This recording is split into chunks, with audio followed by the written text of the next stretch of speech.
So hey guys, in this video we talk about exposure triangle and how it's important for photography and what are components. If you are new to channel, please subscribe and I'm Kumaran. Let's go.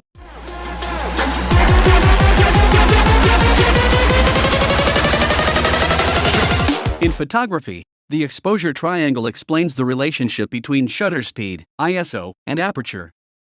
Whether you're shooting old-school film or with a mirrorless, these three factors are at the center of every exposure. Understanding the exposure triangle, also called the photographic triangle, will help you determine how a picture will look before you take it.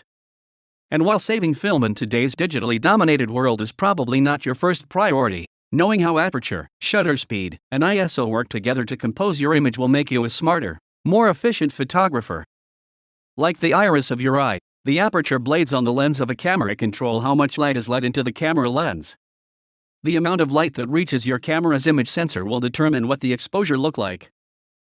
While aperture determines how wide the lens opening is, shutter speed determines how long the lens stays open for, letting the specific amount of volume of light into the sensor determined by the aperture.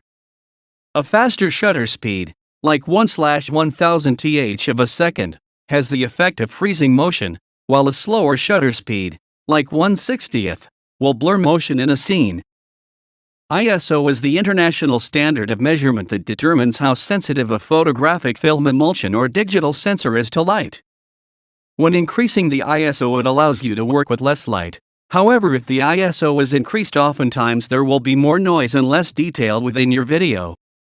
In other words, when increasing your ISO, it will bring light into dark images, but as a result,